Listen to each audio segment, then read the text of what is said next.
Bogotá, Distrito Capital, 16 de noviembre de 2011. Cuerpo de Ancianos, Congregación Carvajal. Saludos.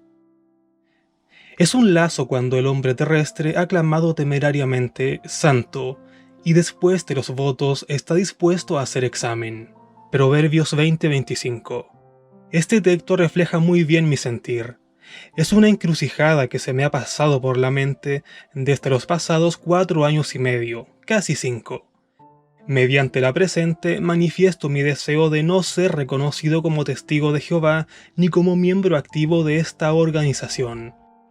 Cuando me inicié en esta mancomunidad religiosa, era un adolescente de unos 16 años. A decir verdad, en esa época tal vez no comprendía lo que implicaba realmente ser testigo de Jehová, y quizá no entendía lo que implicaba el verdadero cristianismo. Friedrich Wilhelm Nietzsche lo describe muy bien en su obra La Gaia Ciencia, cuando señala que el cristianismo es como una especie de suicidio. Lo dice en esos términos, no porque hable de la automutilación o el sacrificio del mejor estilo musulmán. Lo dice porque describe el cristianismo en términos del asesinato de las pasiones, del asesinato de todo aquello que es inmanente en el ser humano.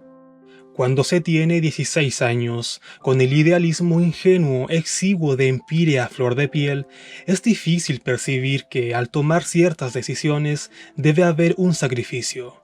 Eso no lo entendí en su momento, y es solo unos años después que vengo a comprender esto realmente. Comprendo que el cristianismo es la muerte de sí mismo, la muerte del querer ser yo del que habla Kierkegaard en sus obras. Seguramente ustedes dirán que este tipo de cosas se comprenden mientras uno comienza a aprender los principios bíblicos durante la etapa de las enseñanzas fundamentales. Es cierto, se aprende, pero quizá no lo aprendí en toda su dimensión. Jesús dijo que quien quiera seguirlo debía repudiarse a sí mismo, tomar su madero de tormento y seguirle de continuo. Mateo 16:24. La verdad, a lo largo de los años y con determinadas experiencias, me he dado cuenta que esas palabras van mucho más allá de obedecer un conjunto de reglas dictadas en un libro sagrado antiguo. En realidad, ese es solo el comienzo de una autonegación perenne, de un holocausto vital. Permítaseme exponer más claramente a qué me refiero, explicando a su vez el motivo de mi deseo de retirada definitiva. Como bien es de conocimiento público de todos aquellos que me son cercanos, hace mes y medio finalicé uno de los cursos bíblicos más especializados con los que cuenta la persona jurídica de la Watchtower, la Escuela Bíblica para Varones Solteros, una extensión de la Escuela Bíblica de Galab. Pues bien, estando allí precisamente conocí personalmente varios egresados de esta última escuela. Aquellos que finalizan exitosamente el curso que allí se imparte de manera intensiva durante 5 meses, terminan recibiendo la credencial de representantes de la Watchtower en cualquiera de sus sucursales. Este es también el caso de los superintendentes viajantes, de los miembros del comité de sucursal, de los misioneros, de los precursores especiales y de los egresados de la escuela que finalicé unas pocas semanas atrás. Pues bien, para aquellos que desean tener privilegios especiales de servicio, como el precursorado especial o la obra misional o viajante, cuyos títulos están representados por ser vocero de la Watchtower en cualquiera de sus sucursales en el mundo, deberán hacer un voto de pobreza y un voto de sumisión total a esta entidad. Dicho voto es coherente teniendo en cuenta la calidad del título que ostentan quienes poseen esta credencial. No obstante, me es menester aclarar que me es peculiarmente llamativo este último tipo de voto, el voto de sumisión total. Precisamente este implica que la persona representante de la Watchtower, al ser totalmente dependiente de la sucursal, debe someterse casi que ciegamente a cada una de las cosas que se estipulen desde el cuerpo gobernante, desde la Central Mundial de Brooklyn. Es decir, no hay la suficiente autonomía para decidir con referencia a determinados asuntos, sino que debe haber una obediencia absoluta e incondicional. Deben someterse sin ningún reparo, aun sin estar de acuerdo a determinadas resoluciones. En eso se ha explicado qué consiste la sumisión, al hacer cosas con las que no se concuerda y obedecer de buena gana. Se anula el criterio del representante, porque ahora éste se somete al criterio dado por el cuerpo gobernante. Pues bien, precisamente es eso lo que me resulta difícil de concebir. ¿Cómo puede un ser humano obedecer a ciegas las determinaciones que hayan sido estipuladas por un grupo particular? ¿No hay derecho a cuestionar tales operaciones? ¿Debo seguir ciertos procedimientos aun cuando estos vayan en contra de mi voluntad? Particularmente podría concluirse que a partir del momento en que alguien se convierte en representante de la Watchtower, pierde su libre arbitrio, para pasar a maniobrar acorde con lo que haya resuelto un círculo constituido de unas pocas personas. Esto aun cuando se consideren inapropiadas ciertas formas de actuar. Continuando con este mismo punto, a decir verdad, se habla siempre de un libre arbitrio del cual Dios nos ha dotado.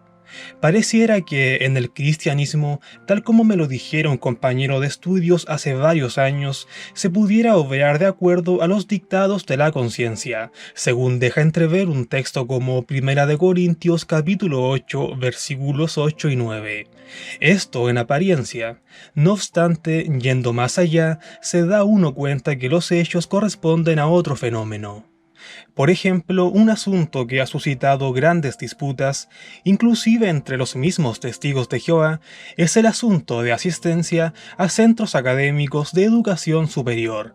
Aparentemente es cuestión personal decidir si se asiste a una universidad o no, si se comienza un posgrado o no. Se dice que nadie tiene derecho a cuestionar u opinar o criticar la decisión de quien finalmente opta por cursar estudios universitarios.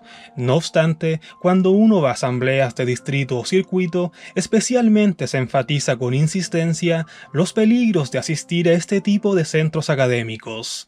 Se habla en contra del materialismo que allí se promueve, las filosofías allí pregonadas y el espíritu de libertinaje que en verdad se respira en dichos recintos. Se sataniza enérgicamente dichos lugares y se condenan por su mera existencia. Es verdad, no se puede deificar la educación universitaria, eso que en la Biblia llaman la sabiduría de este sistema de cosas. No ha contribuido mucho con una mejor calidad de vida de la sociedad, y de ello dan razón muchos filósofos, poniendo esta problemática como crisis del siglo XX de la posmodernidad europea occidental. Basados en Nietzsche o Schopenhauer, Edmund Husserl, José Manuel Ortega y Gasset, Max Weber, entre otros, dan cuenta de este suceso. Pero este no es el motivo de mi discordia. Aquello de lo que en realidad discrepo es que se hable de un libre arbitrio, cuando en realidad se está prejuzgando a una institución como perjudicial y nociva. Se condena de antemano la decisión de asistir allí como dañina y denigrante. Se vende una mala idea, una idea negativa, con el fin de generar un cierto pavor, un cierto temor para evitar que los jóvenes asistan a este sarcófago religioso. ¿Acaso no es más fácil darles unas nociones que les permitan decidir? Pues bien, se me dirá que esto es lo que se hace en las publicaciones del esclavo fiel y discreto. Dan una noción para que se tome una decisión responsable, pero no es así. Cuando esto ocurre, hay imparcialidad, se describen los pros y los contras. Sin embargo, pregunto, ¿cuándo se ha sido imparcial y se ha mencionado al menos una ventaja de estudiar en una universidad? ¿No ha ocurrido siempre que se ha incurrido en una lucha feroz por atacar la educación universitaria, matizándola con todos los calificativos más oscuros posibles, tachándola de libertina, corrupta e inmoral? En eso, señores, no ha habido imparcialidad. Peor aún, dichos comentarios son emitidos por quienes nunca han pisado una institución de esta naturaleza. Se critica sin conocer. Sería más válido si esto fuera dicho por alguien que tuviera conocimiento de causa de la cuestión, pero no es así. Simplemente se ataca un recinto sin saber en qué consiste su esencia. Entonces, ¿hay libertad de elección? En teoría la hay, pero en la práctica, si bien no se condena directamente, hay satanización del suceso, una descripción totalmente negativa de lo que es asistir a una universidad. Siguiendo por la misma línea, me parece totalmente paradójico que aquello mismo que atacan sirve de base para sustentar sus creencias.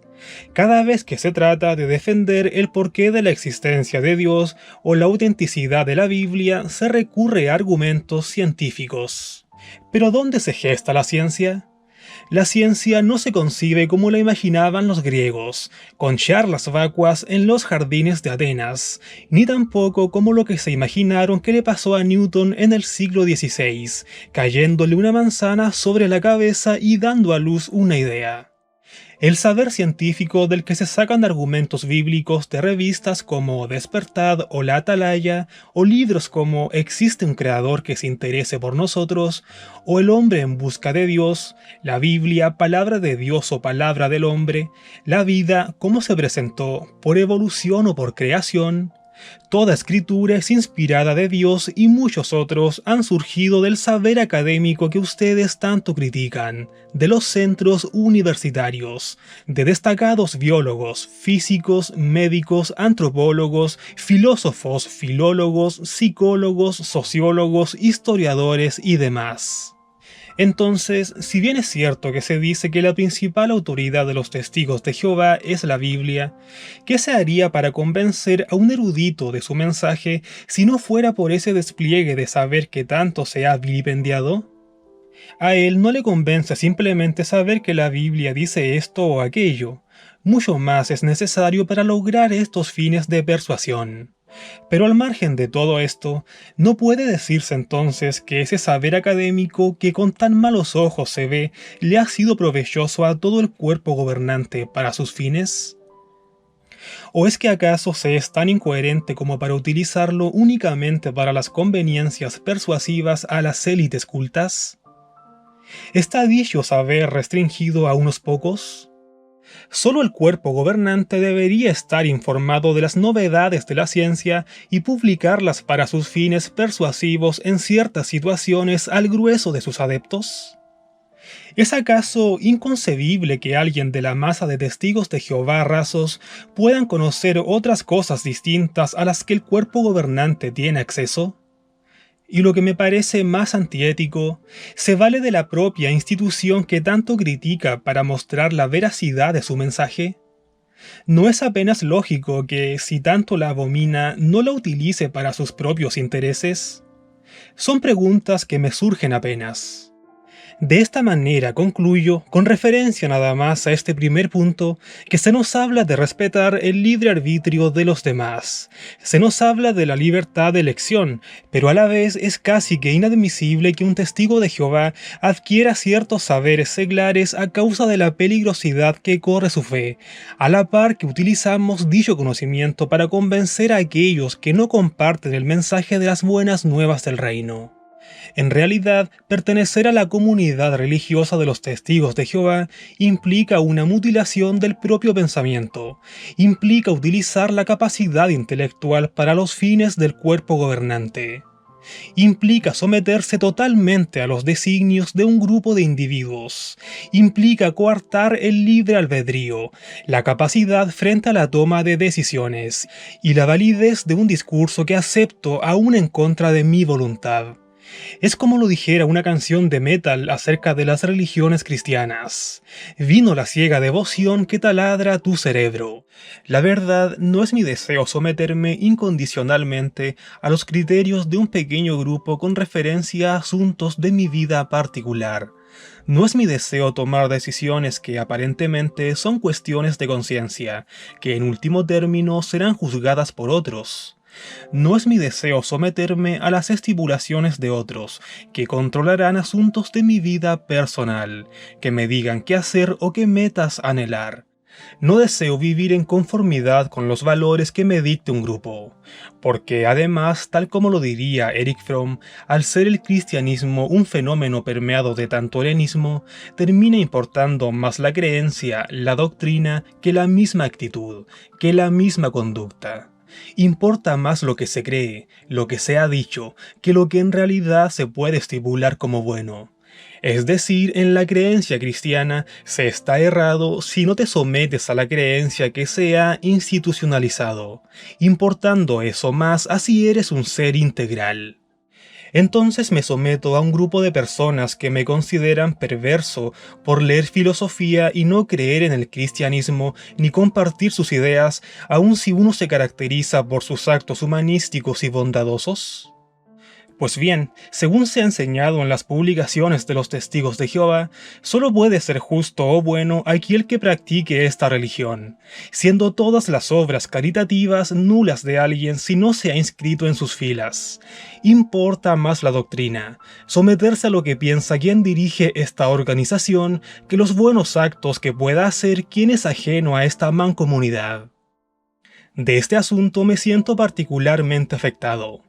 Estando en la escuela bíblica para varones solteros, mi compañero de habitación, de quien prefiero no mencionar el nombre, me dijo explícitamente que la razón por la que me albergaba cierta animosidad, dificultando esto la convivencia entre ambos, era mi gusto por el heavy metal.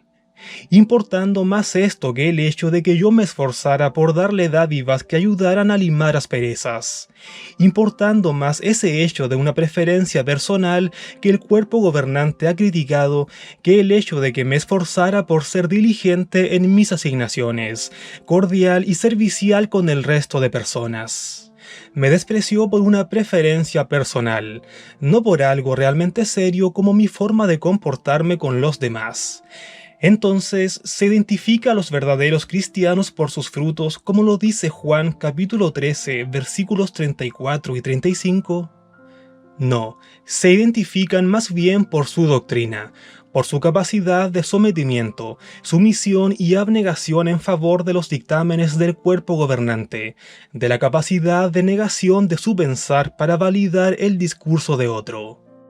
Eso es lo que en verdad implica ser testigo de Jehová, repudiarse a sí mismo y seguir las estipulaciones que el cuerpo gobernante ha dictado. De eso no era consciente en el momento de mi bautismo, de cómo debía negar mi capacidad de pensar, y al desconocer los distintos criterios que podía haber al respecto, pues sencillamente obré por no haber conocido más posibilidades. Es tal como lo dijera Wittgenstein: cuando no hay dialéctica, una verdad se acepta como única por el desconocimiento de otras revelaciones. Ahora que entiendo qué decidí y luego sí comprendí qué decisión había tomado, pues me niego a someterme a aquello por lo que alguna vez me sacrifiqué. Hay otro asunto por el cual decido romper mis vínculos con esta organización religiosa. Siempre se ha dicho que la Biblia es la palabra de Dios. Se dice que es un libro auténtico, un libro que muestra sabiduría superior a todos los demás y que se ha caracterizado porque permanece en el tiempo. No obstante, a pesar de toda la sabiduría que pudiera hallarse en los principios de la Biblia, que tanto se pondera como un libro de inspiración exclusiva, creo que se ha olvidado destacar que este texto sagrado recibió otras influencias ajenas a la divina. Este hecho no se destaca. Se ha dejado de lado. La razón pudiera ser que quisiera ocultarse sabiduría externa que se anticipó a los escritos divinos. Pudiera ser que se piense que esto no debe ser conocido por otros para que no se destaque en publicaciones ajenas a las sagradas escrituras. O puede que simplemente se desconozca este hecho. Lo ilustro con varios ejemplos.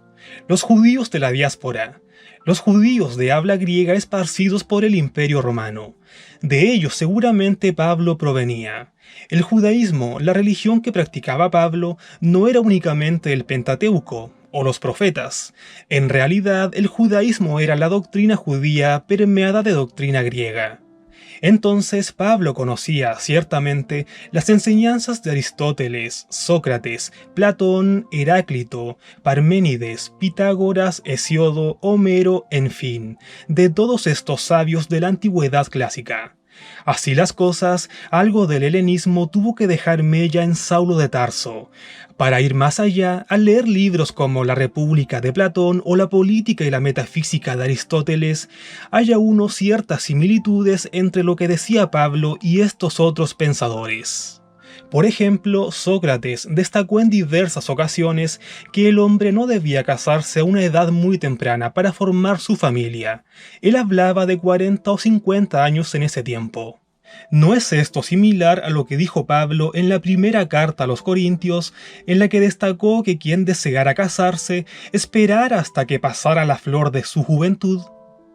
O si no, en más de una ocasión destacó que el hombre debía esmerarse por cultivar la virtud y no anhelar la posesión de riquezas materiales, anteponiendo el deseo de desarrollar la intelectualidad, la espiritualidad y el raciocinio, cosa que los griegos siempre ponderaron por encima de todo.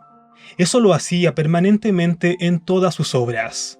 Basta con leer la Apología de Sócrates para darse cuenta de esto. ¿No es esto similar a aquello que decía Pablo cuando decía que las cosas espirituales son eternas y las visibles son temporales? También hay otras ideas más que son similares, como por ejemplo la manera de ver a las mujeres en el mando. Es bien sabido que el helenismo, como la supuesta primera democracia, consideraba a la mujer como una niña sin criterio, como un ente inferior que debía supeditarse ciegamente a la autoridad del hombre. Pues bien, con el paso de los años he aprendido a entender que la Biblia no promueve el machismo, pero igual al leer los escritos de Pablo, uno podía percibir cómo la influencia griega se notaba en sus escritos, al decir que no permitía que la mujer ejerciera autoridad en la congregación. Se dejaba entrever un cierto gajo de machismo, una cierta actitud despectiva hacia ella. ¿No es similar el concepto griego que se tenía sobre la mujer? Por otro lado, deberé señalar que en ocasiones la interpretación que los testigos de Jehová hacen de la Biblia me resulta forzada. En la Asamblea de Distrito del año de servicio 2007-2008, se presentó un drama acerca de la vida de Timoteo. Se decía que él tuvo que enfrentarse a una disyuntiva, o elegir la educación de las grandes escuelas de Grecia, o elegir el camino del servicio a Dios de tiempo completo. Claramente se nota que Timoteo eligió lo segundo, enfrentándose a la presión de su padre Heleno. Pero pregunto, ¿eso aparece en la Biblia? ¿Dice la Biblia que Timoteo hubiera tenido que enfrentarse a su padre y optar por el camino del servicio de tiempo completo? ¿Indica la Biblia que lo hayan presionado otros hermanos para que escogiera ir a los recintos académicos griegos? Honestamente, eso no lo menciona jamás. ¿De dónde sacan esas conjeturas? ¿No dicen que no hay que dar lugar a especulaciones y solo ceñirse a la fiel palabra de la verdad? ¿Por qué especulan con lo que pudo haber pasado? ¿Para darle lugar a una publicidad a algo contra lo cual hace tiempo se alberga animosidad como es la educación universitaria? ¿Por qué no se ciñen a lo que específicamente está escrito? Yo, particularmente cuando vi ese drama, lo consideré una manipulación de la información, basándose un poco en la credibilidad que el esclavo fiel y discreto se ha ganado con el paso de los años. Esto yo se lo dejé a entrever a un anciano. Me dijo que cuando vio mi reacción al drama, vio en mí la actitud de un hombre carnal, no la actitud de un hombre espiritual. Me dijo que esa actitud analítica y crítica me convertía en un apóstata en potencia. De hecho, me dijo que yo era un apóstata en potencia. Me dijo que para la fe es perjudicial el analizar los asuntos. No le dije nada. Con él no tiene caso discutir, dada la institucionalidad de su familia dentro de la organización. Siendo así esto, he preferido, al pasar de los años, guardar mis opiniones y no compartirlas, dado que se me ve como si estuviera incitando prácticas nocivas como un asesinato. La conclusión: cuestiónate cuando no eres testigo de Jehová, y búscanos que nosotros te contestamos. Cuando seas uno de nosotros, no preguntes, acata. Eso es la sumisión teocrática, y eso le agrada mucho a Jehová. Los testigos de Jehová hablan de que se les perseguirá cuando su familia los vea conversos a esta religión. Pero también ocurrirá en sentido inverso. Se presionará a todo aquel que no desea seguir la doctrina cristiana por no concordar con ella. Se le dirá que al alejarse del cristianismo se aleja uno de Dios. Se le dirá que se ha descarrilado del camino que lleva a la vida eterna, y que ahora ha puesto en peligro su posibilidad de salvación. Ahora la forma de perseguir toma otro rostro. No es la tortura física, no es el holocausto, no es la cámara de gas. Es el Dusos Naish del que habló Nietzsche en el Anticristo. El no debes porque Dios te traerá a juicio. El no debes porque Jehová tu Dios es un Dios que exige devoción exclusiva. El no debes porque pararás en muerte. Esa es la nueva forma de persecución al disidente, la tortura psicológica de la destrucción eterna en el Gehenna, el juicio que le espera al hombre del desafuero. Pues bien, siendo esto así, estoy dispuesto a asumir la responsabilidad que sé que esto conlleva, pero no estoy dispuesto a promover las creencias de un grupo con el que ya no concuerdo. Distinto sería si lo creyera, pero dado que mi corazón se ha alejado de esta doctrina, prefiero ser coherente y defender aquello que con el tiempo se ha ido convirtiendo en la base de mi creer. Ya no creo en el cristianismo. No hablo de los crímenes que han perpetuado la Inquisición, la colonización occidental a tierras americanas, la estafa de las iglesias cristianas, las sanaciones milagrosas, la vindicación del divorcio que hizo Enrique VIII al fundar la iglesia anglicana. Eso no es cristianismo, eso es cristiandad. Así las cosas, reitero enérgicamente el motivo de mi retirada.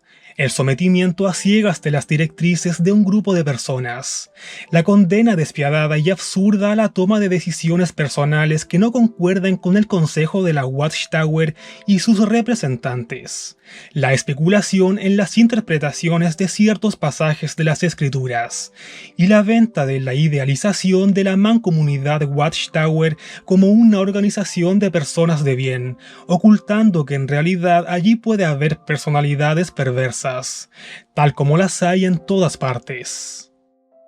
Me retiro porque se considera inicuo a quien no piensa igual que ustedes, y dado esto, prefiero salirme a estar en un grupo que no me permite pensar, un grupo que no es coherente en muchos de sus procederes, en un grupo que te condena por no creer, no tanto por tu hacer.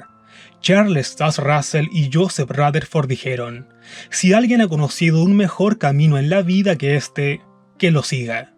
Pues bien, yo ya lo encontré.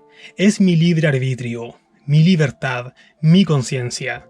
No necesito una religión, necesito pensar, necesito mi espacio, en donde sea yo quien tome mis decisiones, exento de toda la manipulación propagandística de un grupo de personas que condenan el saber, tal como en la Edad Media.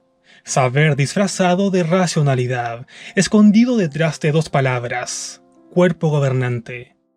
No necesito ello. Lo único que necesito es quitarme la presión de sentirme miserable si no actúo como ellos. Necesito mi lugar. Necesito empezar a actuar por mis medios, basado en el conocimiento que voy adquiriendo.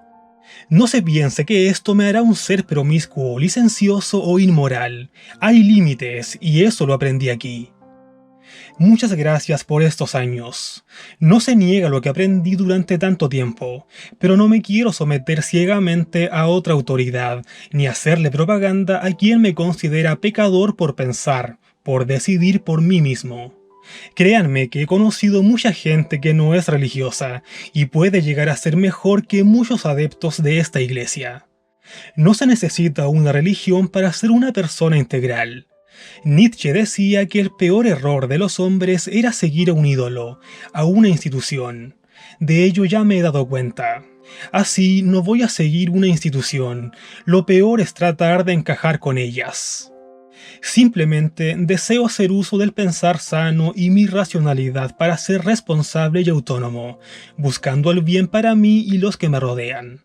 No quiero adoctrinarlos a ustedes ni mucho menos. No quiero que me crean. No les estoy pidiendo permiso para irme. Les estoy notificando mi resolución. Si ese es el camino que les hace felices, no tienen por qué cambiarlo. Sigan ahí y tengan la certeza que esto que digo está desprovisto de sarcasmo. Yo, por mi parte, no quiero que este camino sea el de mi vida ni la vida de otros. Quiero que cada cual haga su camino sin abusar del otro, sin hacerle el mal y buscando el bien, sin manipular ni chantajear. Eso es lo que quiero. Por último, solo quiero pedirles que si antes de este domingo no se ha hablado conmigo al respecto de los asuntos de esta carta, pueden perfectamente hacer el anuncio el próximo miércoles 23 de noviembre de 2011 acerca de mi retiro de esta organización religiosa.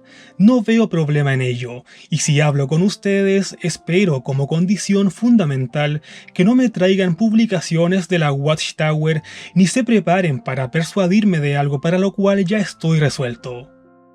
Hasta nunca. Se despide de ustedes quien fuera su servidor. Respetuosamente, José Leonardo Franco Urrego.